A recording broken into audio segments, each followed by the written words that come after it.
What's going on, Dragon Ballers? Welcome back to another deck profile. Today we're here with my teammate Mike, who topped the Carta Magica event with Hatch. Mike has been on this deck like crazy ever since we got basically set 14 reveals. So Mike, out of all the decks in the format that I know you've been messing with, why Hatch? I think that the leader effect is polarizing enough to like just win you games on its own, and then the spice in the deck is polarizing enough to also win you games. So like the combination of those two, I think is just really good in the format.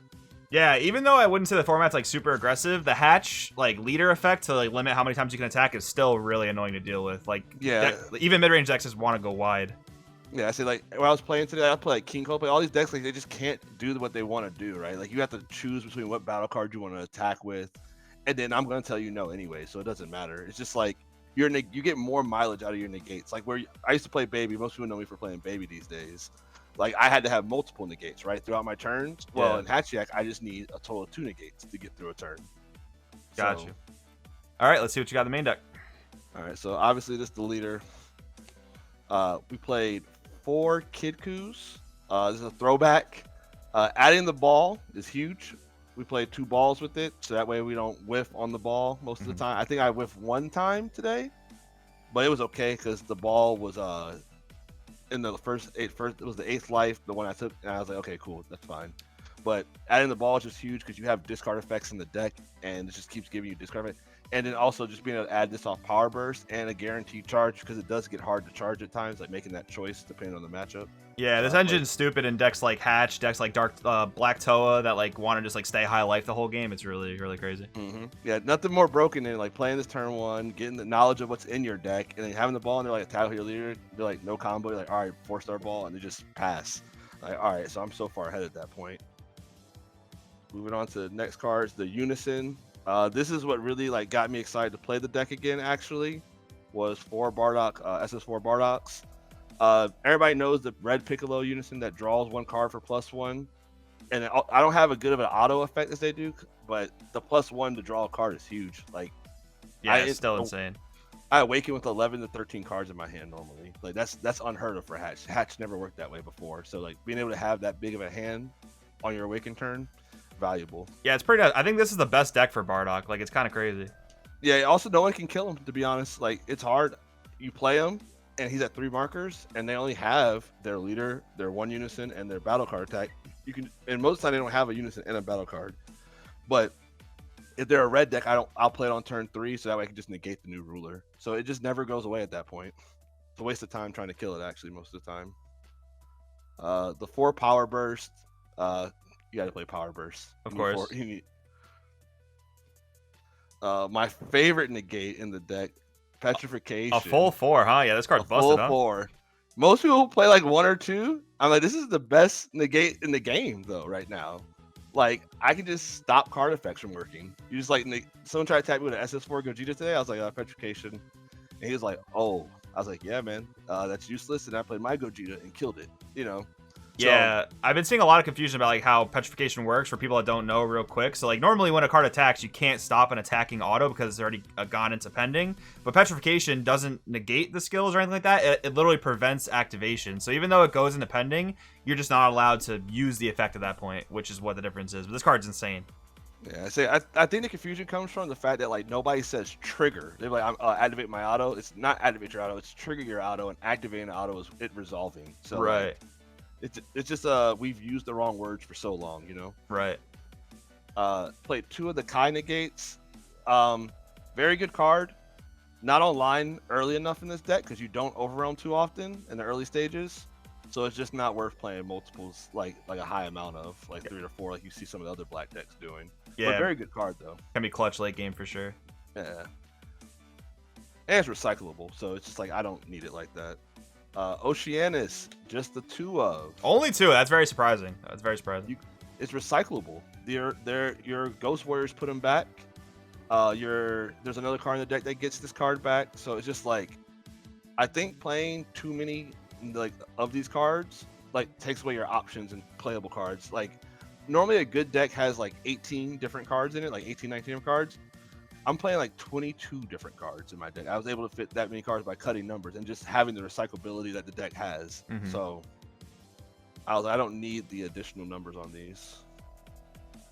The one max power. I always play this card.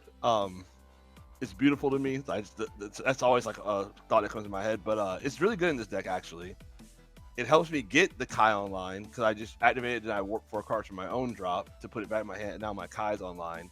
Then it also just clears like pesky problems, like not SS4, but the Soul Striker deck plays the SS2 Gohan card on turn 4 that ramps some energy, and they try to 17 you with that card on board. I just warp the Gohan off the board, get it out the way, you know. So it's helpful in matchups where they play big boss monsters. Is that like a BO1 tech, or are you still main 1 even best 3? Oh, I'd play that card in BO3 all day. It's broken. I mean, like, you have so many extra cards in the like deck, right? I'm warping petrifications, power bursts, and 1-drops and like extra unisons all day with it. No problem. You just have the fodder in the deck to do it with. Gotcha. 2 of the Gokus. You need Gokus in this deck. It's also just a 1-drop negate that plays itself. The big boy himself. The main boss. Yeah, this is the boss monster of the deck. That's why you need the Goku. This card's broken. I mean, obviously, Godsling Trunks like makes it not as good, but overall, the card's just like triple attack, 35k. You can't really combo out of this card's attack. If you do, it's a real neg because you already neg 2 from hand when I attack. Right. And it clears cards through barrier.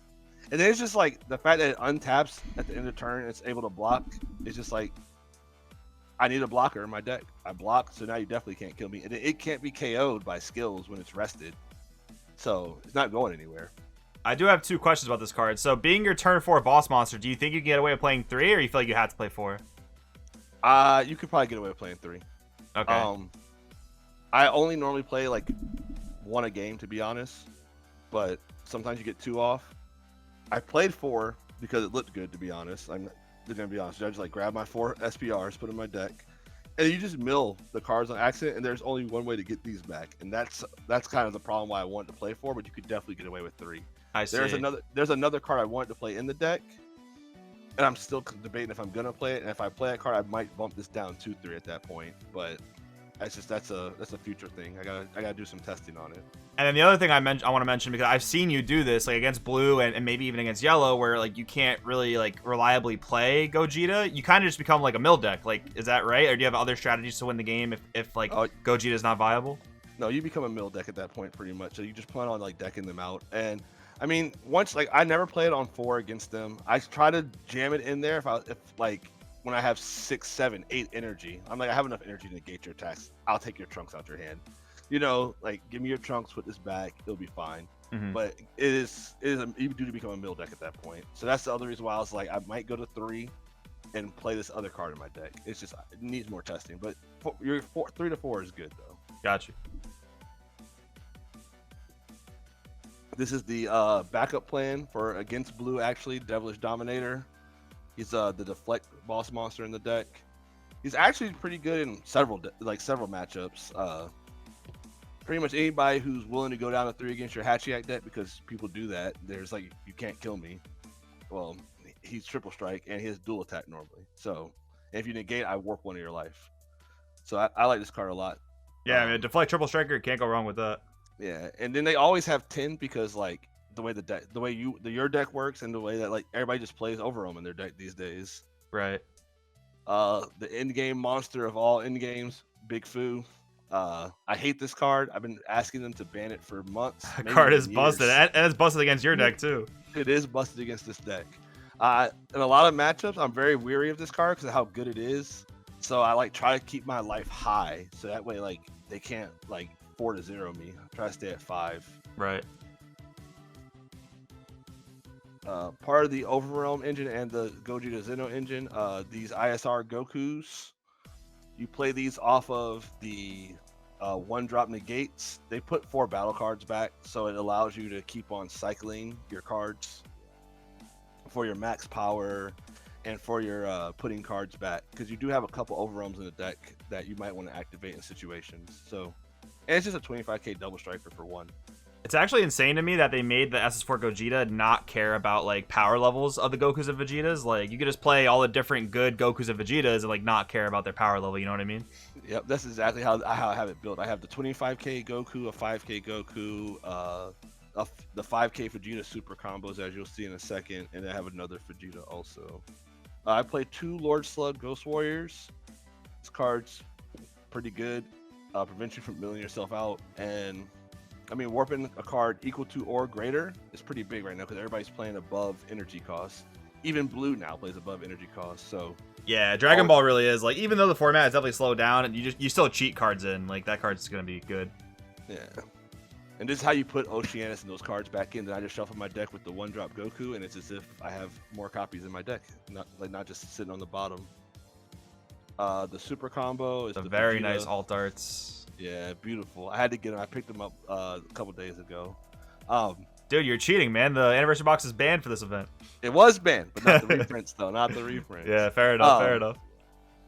You know, it's a Vegeta Zeno, and it's just the best black super combo. It does suck though that you gotta be at 4 life because I'm not at 4 life most of the time. But if I'm not at 4 life, that means I'm not dying, so it's really not that big of a deal. Yeah, it's a little awkward. You can't play a sparking super combo because like you need the fusion material. But I mean, if you get to 4 life, it's still good. And if you're at 7 life on your win turn, you're probably winning anyway, right? Yeah, exactly. I'm just like, it's one of those things where it's like, oh, I'm at 7 life and I'm trying to win the game this turn. Who cares? Like, you know what I mean? My boss monster's a 35k. You're gonna lose all your cards messing with it. Yep. 1 power overseeing Trunks. This is the card to get back Gogeta actually in the deck if you mill it, or get back your SCR. This card's actually just pretty good. I normally don't attack with it when I play it. I just like play it, get the card back that I want, and then combo it off so that way I can put it back in my deck with the Ghost Warrior cards. Right. 1 Fu Mission Impossible. This card only grabs 7 and under, which is unfortunate because it does not grab the Gogeta. So, but it's still a very good card. Like I can add back Oceanus, the Kai, the Trunks. I can add back so many cards, even a super combo later in the game, which I did that today to somebody. I had 3 super combos in my hand and 1 in my drop, and I was like, if I just pay 2 for this food, I get a super combo. Yeah, I'm gonna go ahead and do that, and it helped me win the game. So this card's good. I kind of want to play a second, but I don't know. Kind of do, kind of don't. 1 Brainwash No More. I don't like this card actually for his activate battle effect. I actually just use it for putting back Goku and Vegeta normally. Like I'll overwhelm it and put a Goku and Vegeta back so that way I can play Gogeta again. I'll tell you what, though, this card's really annoying because, like, you think you play against Hatch and, like, all you have to worry about is negates. But if you get to the combo step, like, you're good. But now they have a battle trick. Like, that's so annoying. Yeah, that's why it's in the deck also for that purpose. It's just, like, to make my opponent scared of it. Like, once I prefer to mill it, honestly. If I mill it, they don't know how many are in my deck, so they have to respect that at all times. Right, they just see it once and then they're scared. Yep. Jiren, Survival of the Fittest. We ain't losing a Super 17. Yeah. Or this is not a BO1 card. I'd play it in BO3. Everybody says blue is a bad matchup for this deck. It is if you don't have this card. If you have this card, you can't lose the blue. So in my head, I say, if I have a card that makes it so I can't lose, why would I not just play it? I just play the card in my deck, and then when it's no good in every other matchup, I just charge it. It is a black card. My deck's black. It's not a big deal. So I think this is a mandatory 2 of in black decks, even that aren't even Hatchhyak. I just think it's like important. I play 1 King Vegeta, a Kingdom Lost. This was a last second edition. I wanted to try it out because it was webcam. I didn't take it too serious in a sense that I was like, okay, I need to do well today. I just hope to do well, right? So I want to see how this card performs though in the situations where I have it. It's okay. It is a little harder to use in this deck than I thought it would be because I normally want to just attack with Gogeta first, just in case they have some type of like negate trick or something like that, or a combat trick. So this card loses a lot of value when you have the Gogeta. So yeah, it seems like a similar problem to Kai,